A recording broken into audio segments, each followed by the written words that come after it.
And the controversy that Dr. Rush was referring to was a debate over what, according to the Bible, gave someone ministerial authority. This was a debate over church government, the power of the episcopacy or bishops, as much as it was a theological debate. The anti-episcopacy crowd contended, as it was put in one of the many published articles appearing around the time on this subject, that, quote, every presbyter, priest, or minister of the word is a bishop in the sense of the New Testament. The other side argued that the gifts of the Holy Ghost had to be conveyed by a bishop laying his hands on a minister for that minister to be legitimately ordained. And this is what prompted John Adams' statements on the Holy Ghost, taking the anti-Holy Ghost conveying side in his letter. So let's compare what Adams really wrote to Barton's edited version. The Holy Ghost carries on the whole Christian system in his truth. Now here Barton already made a change. Adams's words were the Holy Ghost carries on the whole Christian system in this earth. But Barton changes in this earth to in his truth. Not a baptism, not a marriage, not a sacrament can be administered but by the Holy Ghost. And that's where Barton cuts this sentence off, but here's the entire thing. Not a baptism, not a marriage, not a sacrament can be administered but by the Holy Ghost, who is transmitted from age to age by laying the hands of the bishops on the heads of candidates for the ministry, in the same manner as the Holy Ghost is transmitted from monarch to monarch by the holy oil in the violet reams, which was brought down from heaven by a dove, and by that other phial which I have seen in the Tower of London.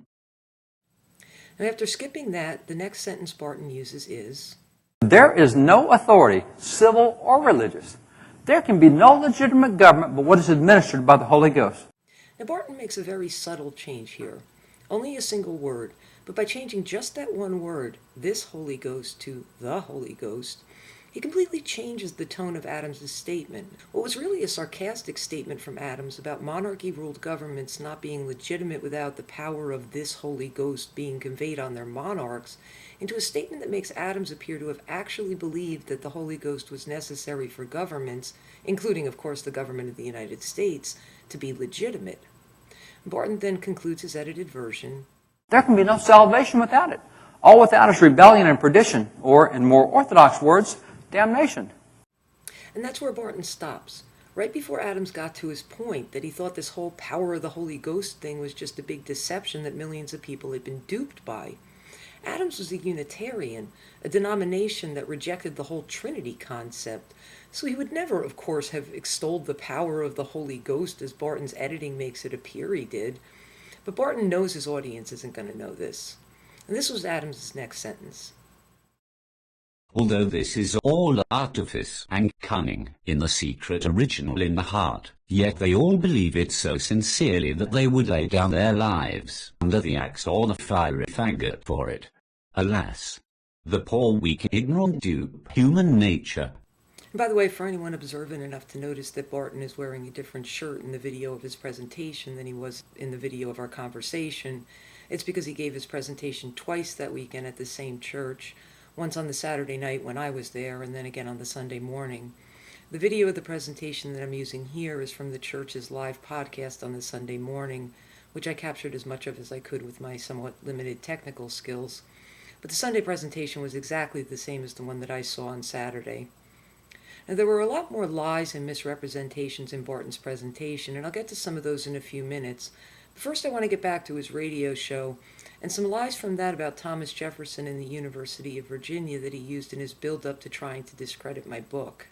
And see, the problem is it's not what she was taught. And because it's not what she was taught, and a great example, I'm doing a piece right now on Thomas Jefferson and the University of Virginia, because in a book that we're working on, an academic book where I'm writing with other professors, they said, well, Jefferson started the University of Virginia as the first secular university in America. That's what they've been taught. But the actual writings of Thomas Jefferson that are in the University of Virginia, he says, okay, I'm setting up all these seminaries on the university. I expect every kid to be in church on Sunday and attend one of those university seminaries. And he goes through all the stuff that he's going to have, and he helped establish the Bible Society, which had a big presence there on the campus. And they're going through all this stuff. First of all, none of these things that Barton said on his radio show about Jefferson and the University of Virginia are true. And I debunked almost all of these lies in my book. And take the one about Jefferson setting up all these seminaries on the university and expecting every kid to attend one of those university seminaries. Well, these seminaries just plain did not exist. And I don't know how Barton and those other professors, I guess Barton considers himself a professor now, plan to show otherwise. And here's what the lie about Jefferson setting up seminaries at the university is based on. There were two main issues that Jefferson's enemies in the Virginia legislature were using to hold up funding for the university. One was that his plans were too extravagant and he was wasting public money. The other was that it was going to be a completely irreligious school with no divinity school, chapel, or anything else religious. Jefferson was under attack by the clergy, and his enemies in the legislature were capitalizing on the damage done by the clergy's attacks to hold up funding for the university. So in the University Board's October 1822 report to the legislature, Jefferson extended an invitation to any religious sect that wanted to establish its own seminary next to the university. Now Jefferson did this knowing that none of the sects were actually going to accept this invitation. The Presbyterians were busy establishing their seminary at Hampton-Sydney, and the Episcopalians had their hands full trying to re-establish the divinity school at William and Mary that Jefferson himself had abolished over 4 decades earlier when he was governor of Virginia. The other two major denominations in Virginia, the Baptists and Methodists, just weren't into establishing schools at this time, so Jefferson wasn't concerned about them. Numerous letters between Jefferson and the other board members, as well as others, examples of which are in my book, make it absolutely clear that his reason for the invitation was not that he wanted these religious schools to be established, but to make it impossible for the clergy to keep up the attacks that were being used by the legislature. And it worked. A few months later, when it became certain that an important funding bill was finally going to pass, Joseph Cabell, one of the university's board members, who was also a member of the legislature at the time, wrote to Jefferson calling his invitation, quote, "the Franklin that has drawn the lightning from the cloud of opposition." Now, as expected, none of the religious sects accepted Jefferson's invitation. It wasn't until 1859, over 30 years after Jefferson's death, that any of them even showed an interest in it. At that time, the Presbyterians considered but abandoned the idea. Now, when Barton's radio show aired back in January, I had no idea what he was twisting to come up with the claim that Jefferson helped establish a Bible society that had a big presence on the campus, but a piece about the university has since been posted on his website, so now I know. You know what his lie is based on?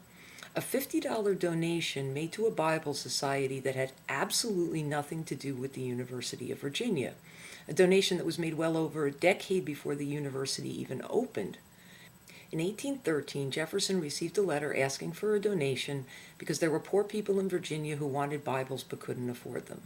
Jefferson, of course, thought that if someone wanted a Bible, they should be able to get one, so he sent a donation. That's it. That's what Barton's own footnote leads to.